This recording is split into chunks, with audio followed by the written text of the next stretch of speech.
اعوذ باللہ من الشیطان الرجیم بسم اللہ الرحمن الرحیم سورہ سبا 34ویں سورہ 22واں پارہ آیت نمبر 46 چھویں اور آخری رکوع کا آغاز ہے۔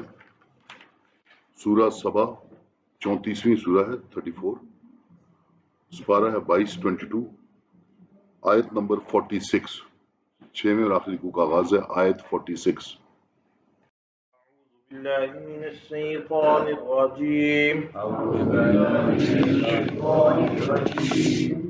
الله الرحمن الرحيم بسم اللہ الرحمن الرحیم قل إنما أعظكم بواحدة قل إنما أعظكم بواحدة أن تقوموا لله مثنى وفرادا أن تكونوا لله مثوى وفرادا ثم تتفكروا ما بصاحبكم من جنة ما بصاحبكم إن هو إلا نذير لكم إن هو إلا نذير لكم۔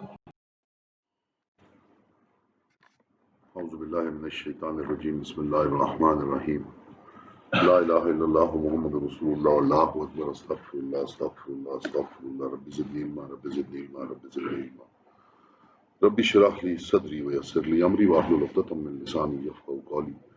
الحمدللہ رب العالمین والصلاۃ والسلام علی رسول الکریم۔ درود شریف سب پڑھیں گے۔ اللہم صلی علی محمد۔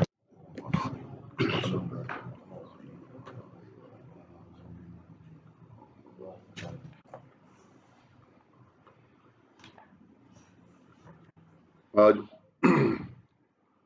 انشاءاللہ اللہ تعالیٰ کرم سے ہم سورہ سبا ختم کریں گے اور بڑے خاص نقطے پہ یہ سورہ جو ہے وہ اختتام پذیر ہو رہی ہے۔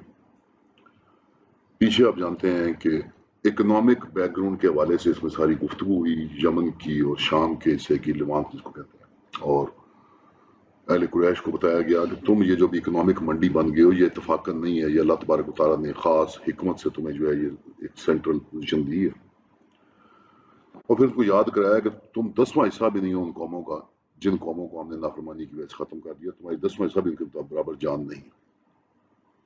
اب یہاں پہ چند نقطے، اور یہ قرآن کا میں نے آپ سے پچھلا بھی عرض کیا تھا کہ قرآن کی ایک خوبصورتی ہے کیونکہ یہ ایک تقریری انداز سے جو ہے خود خطاب کے لحاظ سے سارا کلام ہے یہ، تو اس کے اندر مختلف رنگ کی لڑیاں جو ہیں وہ چل رہی ہوتی ہیں قرآن کے اندر، جو جا کے اللہ تبارک و تعالیٰ ایک جگہ ان کو اکٹھا کرتا ہے۔ یہ ذکر قرآن میں ویسے بھی ایک جگہ ملتا ہے، لیکن بڑا یہ غور طلب، بڑی ایک کہہ لیں کہ ایک بڑی یونیک حیثیت ہے اس آیت کی، جس سے آج کے رکوع کا آغاز ہو رہا ہے۔ اللہ تعالیٰ فرماتا ہے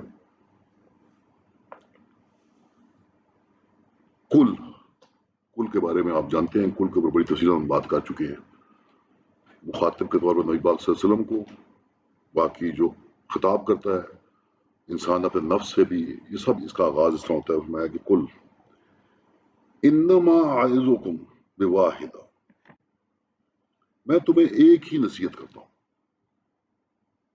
اور یہ نصیحت بڑی غور طلب ہے، بڑی ہی غور طلب ہے۔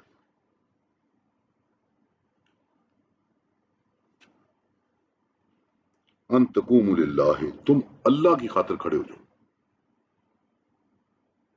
اللہ کی خاطر کھڑے ہو جاؤ،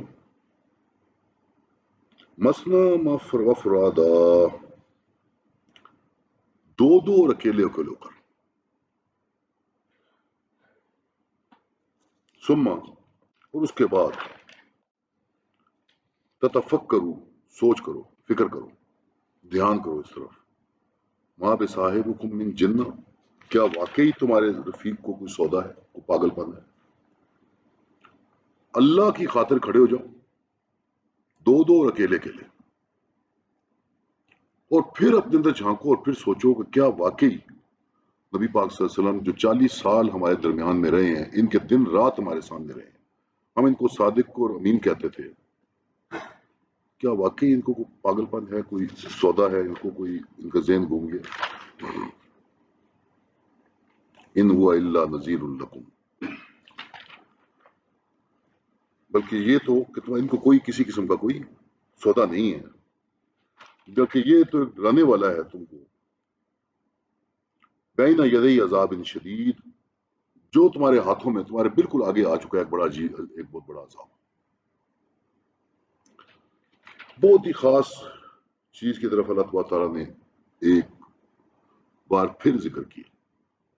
حضرت ابراہیم کے بارے میں سورہ ابراہیم میں نے آپ کو ایک بات کی تھی کہ حضرت ابراہیم نے کہا اپنے قبیلے والوں کو کہا کہ مودہ بینکم، یہ جو تمہاری آپس کی محبت ہے یہ تمہیں شرک تک لے جاتی ہے کہ میں یہ نہیں کروں گا تو میرے بھائی کیا کہیں گے، میری برادری کیا کہے گی، میرا گاؤں کیا کہے گا، میرا قبیلہ، یہ تم آپس کی جو محبت ہے اس میں تم شرک تک چلے جاتے ہو۔ اور یہاں پہ اللہ تعالیٰ پوائنٹ آؤٹ کر رہے ہیں گروپ مینٹالٹی کے، کہ اس گروپ مینٹالٹی سے باہر نکلو۔ گروپ مینٹالٹی کیا ہے؟ ہمارے بزرگ، ہمارا قبیلہ، ہمارا خاندان، ہمارے طور اطوار، ہمارے رواج، ہماری ویلیوز۔ اللہ کہتا ہے ذرا اس سے باہر آ جاؤ، اللہ کی خاطر اس سے باہر آ جاؤ۔ اب دو ہو کے سوچو اس بات پہ کہ کیا نبی پاک صلی اللہ علیہ وسلم کو واقعی کوئی نعوذ باللہ کو سودا ہے، کوئی ذہن میں کوئی خرابی ہے؟ کیوں؟ یہ تو ہمارے باپ دادے کے راستے کے خلاف جا رہا ہے، یہ تو ہماری روایات کا دشمن ہے۔ جتھا بیٹھا ہوا ہے، کیا کہتے ہیں اس کو، موب مینٹالٹی ہے، نعرے لگ رہے ہیں، اس نے میرے باپ کو غلط کہہ دیا، اس نے میرے دادے کو غلط کہہ دیا، اس نے ہمارے باپ دادے کو طریقے کو غلط کہہ دیا، یہ باپ دادے ہمارے پاگل تھے، یہ باپ دادے ہمارے بیوقوف تھے، اور تم ایک ماحول بنا رہے ہو۔ اس وقت تم انڈیویجلی سوچ رہے نہیں ہو، خود غور نہیں کر رہے، اور اس انڈیویجل یہ موب مینٹالٹی جو ہے یہ تمہیں ایک عذاب کے اوپر لے گی جو بالکل تمہارے ہاتھوں میں آ گیا، یہاں تک تمہیں یہ لے گی ہے اور تم اس پہ غور نہیں کر رہے۔ لہٰذا اللہ کی خاطر کھڑے ہو جاؤ، اور دو ہو کے اکیلے ہو کے اس بات پہ غور کرو۔ جب تم خود سوچو گے، اس گروپ مینٹالٹی سے باہر نکلو گے، یہ برادری کی سوچ سے، یہ خاندان کی سوچ سے، یہ باپ دادے کی سوچ سے، یہ قبیلے کی سوچ سے، تو اس بات کا احتمال ہے کہ تم ٹھیک فیصلہ کرو۔ جب ان زنجیروں سے آزاد ہو کر سوچو گے تو پھر احتمال ہے کہ تم ٹھیک فیصلہ کرو گے، اپنے آپ کو اس عذاب سے بچا لو گے۔ اب بالخصوص تو آپ جانتے ہیں کہ خطاب تو اس وقت قریش کے قبائل سے ہو رہا ہے، لیکن بالعموم ہم اگر اپنے عمل پہ غور کریں آج بھی، تو کیا بہت سارے ہمارے اعمال اس لیے نہیں ہو رہے کہ یار میری برادری کیا کہے گی، میرا قبیلہ کیا کہے گا، میرا باپ دادا کیا کہے گا، ہماری روایات ہی یہ ہیں، یار ہم فلان ہیں، ہماری روایات ہی ہیں، ہم فلان ہیں، ہماری روایات رہے ہیں، اللہ سے متصادم ہے، شریعت سے متصادم ہے، پیغمبر سے متصادم ہے، وہ گروپ مینٹالٹی میں سب گم ہو جاتا ہے، ہماری روایات یہی ہیں۔ نہیں بات سنو، اللہ تعالیٰ فرمایا کہ تم کہ اکیلے دو کے سوچو اس پر، اور سوچو اس عذاب پہ جو تمہارے ہاتھوں میں آ گیا، بالکل تمہارے ساتھ، تمہارے سر پہ کھڑا ہو کے پہنچ گیا، یہ تو تمہیں نئی پاک صلی اللہ علیہ وسلم صرف اس عذاب سے خبردار کر رہے ہیں۔ میں بار بار جو ہے نا جی، پچھلے کافی عرصے سے کوشش کر رہا ہوں، بار ابھی میں خاص طور پہ کچھ اور چیز بھی میں لکھ رہا ہوں مولانا مودودی صاحب کے نظریات کے مطابق، کچھ چیزیں انشاءاللہ کچھ دنوں میں ہم اگلے جمعے تک تیار ہو جائیں۔ علم کی رسپانسبلٹی ہے، کوئی کانسیکوینسز ہیں۔ ہم جب قرآن پڑھنے کے لیے آتے ہیں نہا دھو کے تیار ہو کے، تو پری ڈومیننٹلی ہمارے ذہن میں یہ ہوتا ہے کہ اللہ کا کلام سنیں گے، ثواب ملے گا، اچھا وقت گزر جائے گا، اللہ نیکیوں میں لکھ لے گا، اس میں کوئی شک نہیں ہے، ثواب بھی ملے گا، اللہ نیکیوں میں بھی لکھے گا۔ لیکن علم کی کچھ رسپانسبلٹی ہے، علم کے کچھ کانسیکوینسز ہیں۔ جب علم آپ کے پاس آ گیا تب آپ کا عمل نہیں بدلے گا تو کام بہت خطرناک ہو جائے۔ علم کا کانسیکوینس یہ ہے کہ آپ کا عمل بدلے، اور یہ جو رویہ ہے، میرے باپ دادے غلط نہیں ہو سکتے، ہماری روایات یہ ہیں، ہمارے بڑے بزرگ یہی کرتے تھے، ہمارے قبیلے کا یہی طریقہ کار ہے، اس کو شریعت کی نگاہ سے دیکھنا بہت ضروری ہے. ہر وہ چیز چاہے ہم اس کو غیرت کہہ رہے ہوں اپنی زبان میں اور ہو شریعت سے متصادم، وہ غیرت نہیں ہو سکتی، کچھ بھی ہو سکتا ہے، کیونکہ اللہ اور اس کے رسول سے زیادہ غیرت مند تو کوئی نہیں ہو سکتا. آپ کہیں جی میری غیرت اس بات کی اجازت نہیں دیتی، ہمارے قبیلے کی غیرت، وہ غیرت نہیں ہے اس لیے باقی جو مرضی کہہ لیں، باقی جو مرضی کہہ لیں، آپ اس کو لفظ غیرت کا آپ نے دیا وہ ہے، وہ کچھ اور ہے اگر وہ اللہ اور اس کے رسول کی شریعت کے مطابق. اگر آپ کا سچ، آپ کے باپ دادا کا سچ اللہ اور اس کے رسول کی شریعت کے مطابق نہیں ہے، وہ سچ نہیں ہو سکتا، باقی جو مرضی نام دے دیں. آپ کی پریکٹسز اور ویلیوز اگر شریعت کے مطابق نہیں ہے، وہ ویلیو سسٹم نہیں ہو سکتا، باقی آپ جس چیز کے اوپر مرضی آپ بڑائی کر لیں. یہ سب سے مشکل کام ہے معاشرے میں رہتے ہوئے.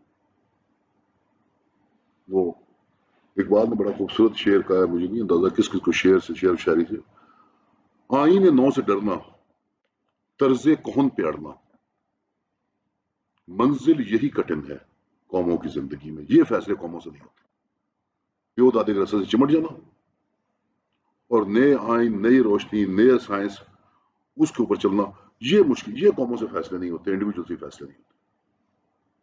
کہ قرآن بھی بتا رہا ہے کہ اصل بات یہ ہے، پیغمبر کی سیرت بھی بتا رہی ہے کہ اصل طریقہ کار یہ ہے، لیکن ہم چپٹے ہوئے کہ جی باپ دادا، میرا باپ دادا. دور کیا جانا، گھر میں جائیں گے تو گھر میں ماں تانا مارے گی، ماں کی کہ تیرے باپ دادا غلط سے تو نیا اسلام پڑھ کے آ گیا. گھر سے شروع ہو جائے. تو اللہ تعالیٰ نے فرمایا کہ اس موب مینٹلٹی سے باہر نکلو، یہ قبیلہ، یہ برادری، یہ امیت، اس سے باہر نکلو.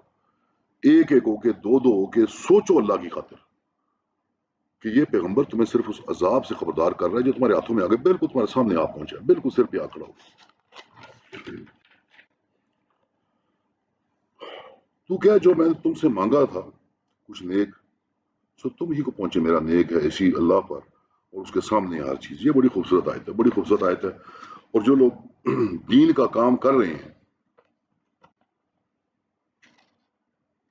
اس کو، ان کو اس کو بڑی زیادہ غور کرنے کی ضرورت ہے.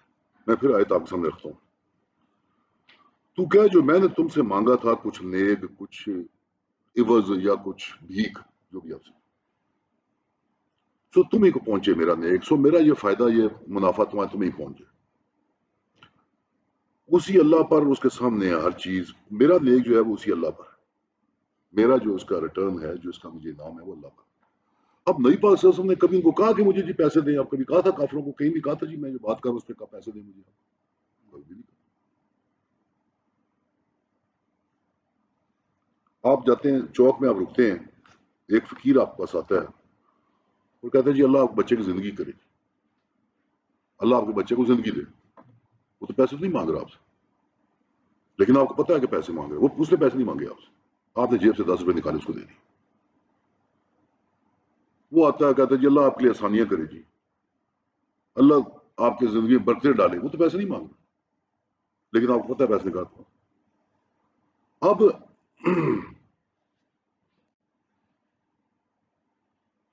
یہی خیال مشرکین عرب کا بھی تھا کہ یہ جو اللہ اللہ، ایک اللہ کی باتیں کر رہے ہیں، دین کی باتیں کر رہے ہیں، یہ در حقیقت پیسے مانگ.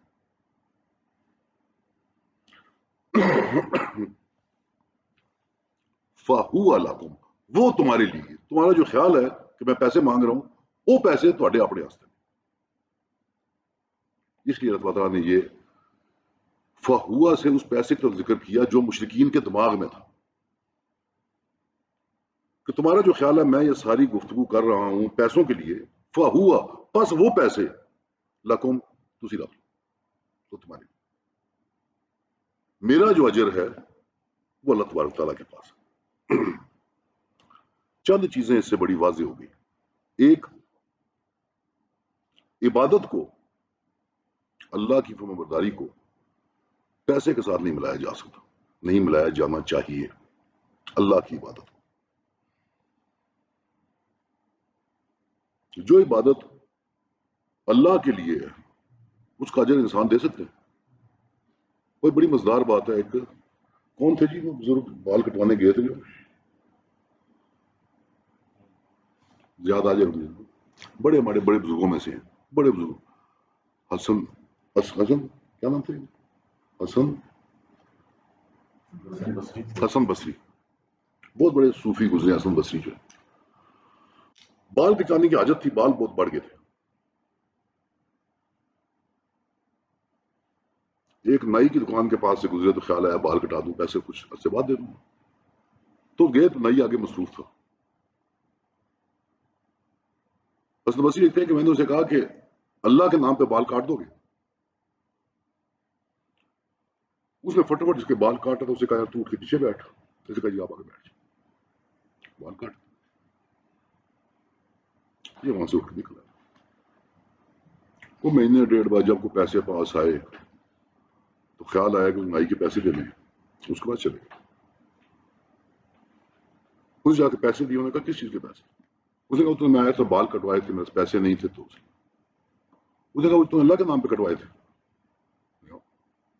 یار دیکھنے میں بڑا سمجھدار آدمی لگتا ہے. جو کام اللہ کے لیے کیا جاتا ہے اس کی اجرت بندوں سے لی جاتی ہے. تو حسن بصری کہتے ہیں کہ مجھے اس وقت سمجھ آئی معاملہ اس نائی کے ہاتھوں اللہ تبارک و تعالیٰ پہ توکل، اس کے دین کا معاملہ.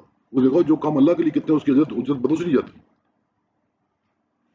تو جو دین کا کام ہے، جو اللہ کے لیے کام ہے، رشتوں کا کام ہے، آپ کہتے ہیں جی میں صدقہ کرتا ہوں کہ اللہ نے حکم دیا، تو کیا آپ کو ایکسپیکٹ کرنا چاہیے کہ جی یہ بندہ میرا شکر گزار رہے گا، یہ بندہ مجھے دونوں ہاتھوں سے سلام کیا کرے؟ وہ تو آپ اجر میں کنفیوژن کر رہے ہیں نا پھر کہ یہ میرا احسان مند رہنا چاہیے، اس کو میری مرضی کے مطابق ووٹ ڈالنا چاہیے. جی میں اس مہینے کا خرچہ دیتا ہوں. جو کام خالص اللہ کے لیے ہوتا ہے وہ اجر بندوں سے نہیں لیا جاتا. تو یہ بات سمجھ میں آیا کہ یہ جو تمہارے دماغ میں ہے نا کہ میں یہ باتیں کر رہا ہوں تو میں نے پیسے لینے، یہ پیسے تھوڑے ہاستے تسی رکھ لو، آپ کے پیسے، میرا اس کام کا اجر اللہ کے پاس ہے.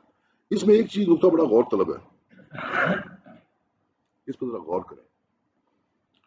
جو لوگ اپنی زندگی میں دین کا کام کرتے ہیں یا دین پر بات کرتے ہیں، جس طرح ہم یہ مجلس سامنے دورہ کرنا، ہماری حیثیت فقیر کی ہے. ہماری حیثیت فقیر کی ہے. جو بھی شخص دین کا کام کر رہا ہے یا اسلام کا، ہر بندے کے ذہن میں پہلا خیال یہ ہے کہ یہ پیسے کے لیے کر رہا ہے. تو جو لوگ دین کا کام کر رہے ہیں ان کو بہت زیادہ محتاط ہونے کی ضرورت ہے، بہت ایکسٹرا کیئرفل ہونے کی ضرورت ہے کہ وہ اجر میں کوئی مکسنگ نہ ہو. اگر وہ خالص اللہ کے لیے کر رہے ہیں اور خالص اللہ ہی کے لیے کرنا چاہیے. اگر یہ اجر ذرا مکس ہو جائے گا، پیغمبر کی سنت سے تو ہٹیں گے ہی ہٹیں گے، دین کا بھی کنڈا کر دیں گے اپنی ذات کی وجہ سے. تو بڑی ہی خوبصورت آیت اللہ تبارک تعالیٰ نے دو باتیں جو ہیں وہ سامنے کی ان کی اجتماعی سوچ کو کلیئر کرنے کے لیے. ایک تو اس موب مینٹلٹی سے باہر نکلو گے، ایک قبیلہ برادری، یہ بڑائی، میرے باپ، یہ سب اکیلے اکیلے سوچو، اللہ کی خاطر اکیلے اکیلے سوچو کیا واقعی یہ پیغمبر جو ہے کیا واقعی دیوانہ ہو گیا؟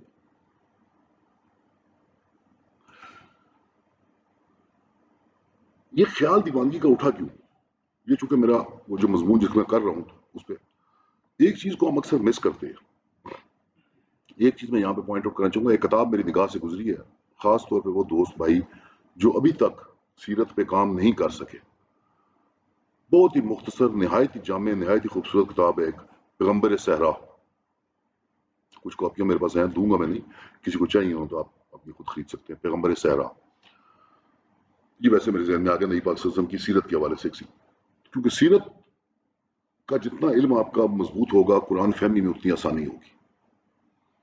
آپ کو انڈرسٹینڈ کرنا ہے کہ ایک شخص 40 سال تک خاموش طبع، نرم مزاج، کسی سے جھگڑا نہیں، کسی کے ساتھ کوئی بدتمیزی نہیں، 40 سال تک خاموشی سے اپنا کام کرنا، سچ بولنا، اپنے کام سے کام رکھنا، 40 سال تک. اور پھر ان کو ایک نسخہ دیا گیا، جس نسخے کو پڑھتا گیا اور دنیا کے فرعونوں کے سامنے کھڑا ہو گیا. دنیا کی کوئی طاقت ایسی نہیں تھی جس کے سامنے یہ شخص کھڑا نہیں ہو گیا. آپ اپنی زندگی میں دیکھیں کہ 23 سال پہلے آپ کا دوست ہو، 40 سال اس کی عمر ہو، نرم مزاج چپ چاپ کر کے اپنے کام سے کام رکھنے والا ہو، اور اچانک وہ دنیا کے فرعونوں کو ہاتھ ڈال دے، دنیا کے فرعونوں کو، نہ روم کو چھوڑے نہ ایران کو چھوڑے، کسی بھی فرعون کو چھوڑے نہ ہو۔ قریش کی تو حیثیت ان کو تو پہلے ہی کھا پی کے فارغ کر دی، ان کی تو جان ہی کوئی نہیں۔ عرب تو پہلے 3 سال میں فارغ ہو گئے جیسے ہی مدینہ گئے، اس کے بعد دنیا کے فرعون کے سامنے کھڑے ہو گئے۔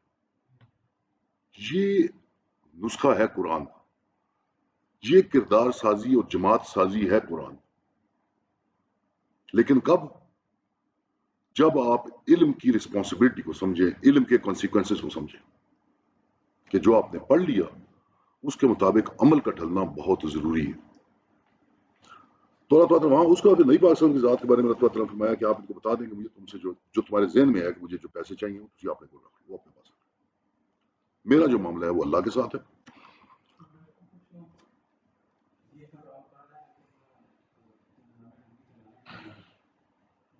میں نے اس لیے کہا نا جی کہ یہ تلوار کی دھار ہے، محتاط ہونے کی ضرورت ہے، محتاط ہونے کی ضرورت ہے۔ اس میں کوئی قطع ممانعت نہیں ہے، سچ کوئی ممانعت نہیں ہے۔ اگر مثال کے طور پہ میں فقہ کے والے سے بات کروں کہ میں یہ مدرسہ کھولتا ہوں اور میں یہاں پہ قرآن کی تعلیم دیتا ہوں یا بچوں کو میں تیار کرتا ہوں، اور میرے لیے وہ اینڈز میٹ کرنا نہیں ہے، میں کسی کا صدقہ اس میں شامل کرتا ہوں، جو بھی کرتا ہوں ایز سچ فقہ تو اس میں کوئی ممانعت نہیں ہے فقہ، لیکن ہے یہ تلوار کی دھار، ہے یہ تلوار کی دھار کہ اس میں اگر میرا رہن سہن جو میری وہ ہر چیز مجھے پتا ہونا چاہیے کہ مائکروسکوپ کے نیچے ہر چیز۔ میں اگر یہ میرا قرآن کمپلیکس اللہ کے احسان سے جہاں بیٹھے ہیں قرآن کمپلیکس ہے، اللہ تعالیٰ کے احسان سے ہم ابھی تک تو اللہ ہی کی مدد سے چلا رہے ہیں، کسی اور کی مدد کی ہمیں ضرورت نہیں پڑی ابھی۔ ظاہر ہے ہمارا کام چھوٹا ہے، جتنی ہماری اوقات ہم نے اتنا ہی کرنا ہے، لیکن اللہ نے تو کہیں بھی نہیں کہا کہ لِنَبْلُوَکُمْ أَيُّکُمْ اکبر عملہ۔ اللہ نے کہیں بھی نہیں کہا میں یہ دیکھوں کہ کس نے زیادہ کام کیا۔ اللہ کہتا ہے لِنَبْلُوَکُمْ أَيُّکُمْ أَحْسَنُ عَمَلًا، تم میں سے کس نے خالص کام اللہ کے لیے کیا، میں تو یہ دیکھوں۔ تو ہمارا جتنا بھی کام ہے بہت چھوٹا ہے، بڑا نہیں ہوتا، پیسے نہیں ہے۔ سوال یہی ہے کہ کیا خالص اللہ کے لیے یا کسی اور مقصد کے لیے؟ وہی تو اللہ نے کہیں نہیں کہا کہ میرے پاس 400 شاگرد لازمی ہونے چاہیے، میری اوقات 10 کی ہے، 20 کی ہے، 30 کی ہے، تو اللہ نے کہا بھی کر میرے لیے، تو اپنے کام سے کام رکھ، میرے دین کی حفاظت تو تھوڑی کر دی، تو اپنی ڈیوٹی پوری کر۔ تو ہر بندے نے یہ فیصلہ اس کو دیکھا۔ اب میں کہا کہ ہم یہاں پہ اللہ تعالیٰ کے احسان سے ہم تحفے میں بھی چیز وصول نہیں کرتے، اللہ تعالیٰ کے ہم تحفہ بھی وصول نہیں کرتے۔ اساتذہ کو بھی تحفہ وصول کرنے کے لیے بچے قرآن ختم کرتے ہیں، والدین تحفہ دینا چاہتے ہیں، اساتذہ بھی میری اجازت کے بغیر تحفہ بھی نہیں لے سکتے، حالانکہ تحفہ تو وصول میں بھی جائز ہے، کیونکہ ہمیں پتا ہے کہ ہم تلوار کی دھار پہ بیٹھے ہیں۔ تو میں اپنے پیسوں سے نئی گاڑی خریدتا ہوں، اس کے باوجود مجھے پتا ہونا چاہیے کہ یار لوگوں کے ذہن میں سوال اٹھ سکتے ہیں، یار مدرسے کھولے ہوئے ہیں نا، گاڑی کیوں نہ لیں ڈاکٹر صاحب؟ تو چونکہ دین کا کام ہے تو میری کسی ارریسپانسبل ایکشن سے، کسی بھی ارریسپانسبل ایکشن سے مجھے ذہن میں ہونا چاہیے کہ یار یہ سوال اٹھ سکتے ہیں، کیونکہ اس کا میرے پر نقصان ہونا ہے یا نہیں ہونا، دین کو اس کا نقصان بہت زیادہ ہونا ہے، لوگوں کے ذہن میں مختلف سوال۔ تو یہ پبلک جو اوپینین ہے اس کو بھی سامنے رکھنے کی ضرورت ہے، اس کے مطابق چیزوں کو ڈالنے کی ضرورت ہے۔ اچھا جی،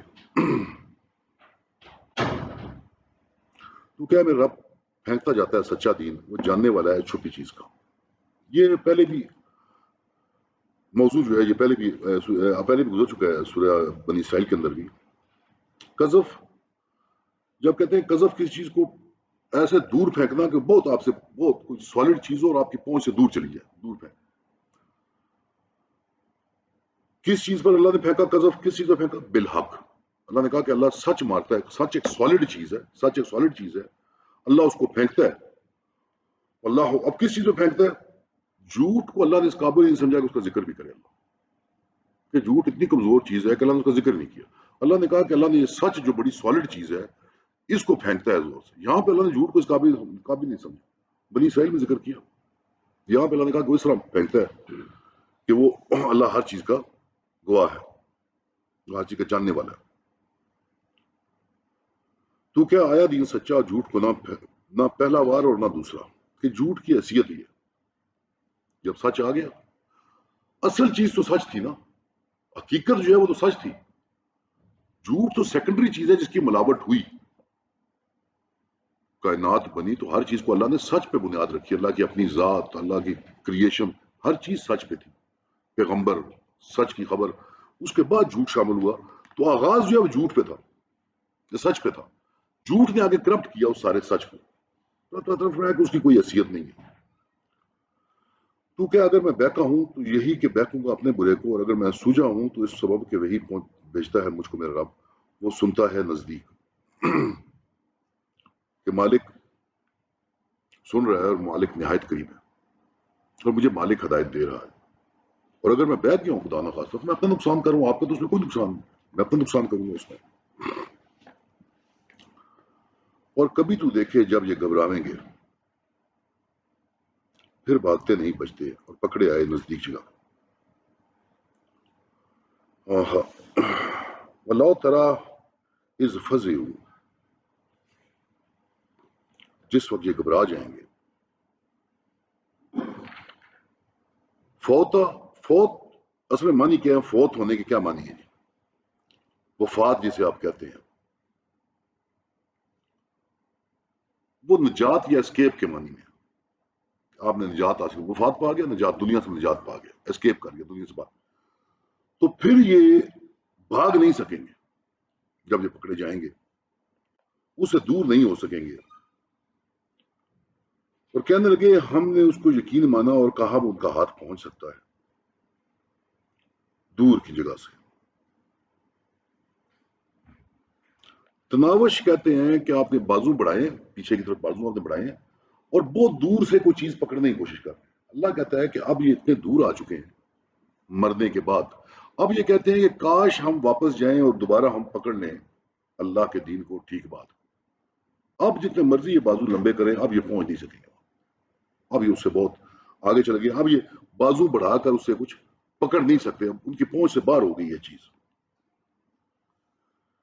اور اب کہاں ان کا ہاتھ پہنچ سکتا ہے دور جگہ سے، اور اس سے منکر ہو رہے آگے سے اور پھینکے بن دیکھے نشانے پر دور جگہ سے کہ یہ وقد کفروا بہ من قبل۔ اب یہاں پہ کفر جو ہے وہ انکار کے معنی میں بھی ہے، مذاق کے معنی میں بھی ہے، اور انسلٹ کے معنی میں بھی ہے۔ یہ لوگ انکار کرتے تھے اللہ کا دین کا، یہ مذاق اڑاتے تھے اللہ کا دین کا، یہ انسلٹ کرتے تھے نبی پاک صلی اللہ علیہ وسلم آپ کی۔ اسی لیے بھی میں وہ بار بار، چونکہ میرے ذہن پہ بھی وہ سوال ہے، اس میں بھی اتفاق کی بات ہے کہ مولانا صاحب نے کفر کا ہی اس نے مثال قرآن فہمی کے اندر چند چیزیں جو ہیں اللہ کرے گا انشاءاللہ، وہ اللہ نے موقع دیا تو اگلے جمعے تک مکمل ہو جائے گا وہ سارا مسئلہ جو ہے، اس میں میں نے بھی کفر کی ہی یہ چند ایک چیزیں اس طرح قرآن فہمی کے اندر ہیں کہ جہاں پہ انسان کنفیوز ہو جاتا ہے یا مس لیڈ ہو جاتا ہے۔ اب کفر ہی لفظ ہے، کفر مختلف شیڈز میں پورے قرآن میں پھیلا ہوا ہے، مختلف شیڈز ہیں اس کے، کہیں پہ انکار ہے، کہیں پہ زبان سے انکار ہے، عمل کا انکار، مختلف اس کے شیڈز ہیں۔ جیسا میں نے آپ کہا یہاں سے کہا وہ قد کفروا بہ من قبل، کہ وہ اس کا انکار کرتے تھے، وہ اس کا مذاق اڑاتے تھے، وہ انسلٹ کرتے تھے اس کی۔ یہ سارے شیڈز اس کے اندر لینگویج کے اندر شامل ہیں، جن کی اپنی اصطلاح کے اندر، واللہ اعلم۔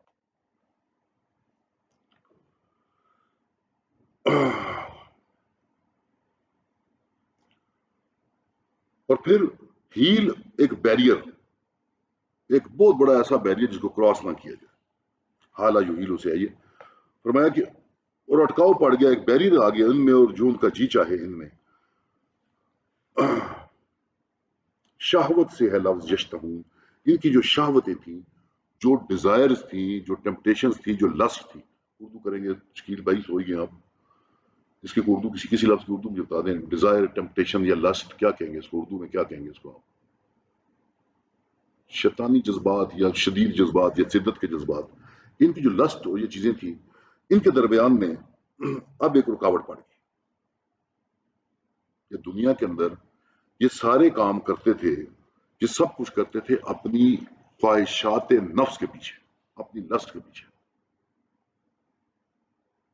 اسی راستے سے ہٹتے تھے۔ اب درمیان میں ایک رکاوٹ آ گئی ہے، ویسے ہی جیسے کہ ان کے راہ والے، جیسے اشیاءہم، شیعہ گروپس کو کہتے ہیں، گروپ سے،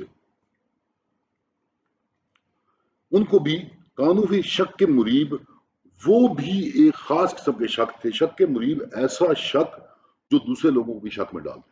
آپ دیکھا کہ یہ پورا رکوع جو ہے وہ زیادہ تر بات کر رہا ہے موب مینٹلٹی کے اوپر، گروپ مینٹلٹی کے اوپر، کہ ان سے پہلے والے بھی ایسے شک میں تھے جو دوسروں کو بھی شک میں مبتلا کرتا تھا، اور یہ بھی ایسے شک میں پڑے ہوئے ہیں کہ دوسروں کو بھی شک میں مبتلا کرتے تھے۔ وآخر دعوانا ان الحمد للہ رب العالمین۔ الرحيم الحمد لله رب العالمين والعاقبة للمتقين والصلاة والسلام على أشرف الأنبياء والمرسلين ربنا ظلمنا أنفسنا وإن لم تغفر لنا وترحمنا لنكونن من الخاسرين ربنا لا تزغ قلوبنا بعد إذ هديتنا وهب لنا من لدنك رحمة إنك أنت الوهاب اللہ جو شکر سنا وقت کو معاف فرما اپنی برداشت کے اندر قبول و منظور فرما پر عمل کرنے کی توفیق عطا فرما اللہ تو ہمارے صغیرہ کبیرہ گناہوں کو معاف فرما جتنے مسلمان پریشان حال ہیں اللہ ان کی پریشانیوں کو دور فرما جتنے مسلمان بیمار ہیں مخصوص راجہ اقبال صاحب کے دوست سے راجہ دولت صاحب کے لیے دعا فرمائے اللہ انہیں صحت کاملہ عاجلہ مستقبل نصیب فرما حذیفہ اور عمدہ کی کامیابی سے دعا کر سنتا ہے ڈاکٹر صاحب کے ساتھ ساتھ ہیں جی ان کی کامیابی کے لیے دعا فرمائے اللہ پاک انہیں کامیابی عطا فرمائے اللہ ہر قسم کی پریشانیوں سے مصیبتوں سے محفوظ فرما اللہ اور بھی جتنے مسلمان بچے ہمارے جو ہیں وہ یہاں دیے ہوئے ہیں ان کو کامیابیاں عطا فرما اللہ جتنے مسلمان وفات پا گئے ان کے سپیر کو معاف فرما قبر کے مناظر کو آسان فرما جنت الفردوس میں اعلیٰ مقام عطا فرما اے اللہ تو ہمیں موت کی تیاری کرنے کی توفیق عطا فرما ہمارا آخری وقت ہو تو ہماری زبانوں پر جاری فرما لا الہ الا اللہ محمد رسول اللہ صلی اللہ تعالی علی رسول محمد وعلی آلہ وصحبہ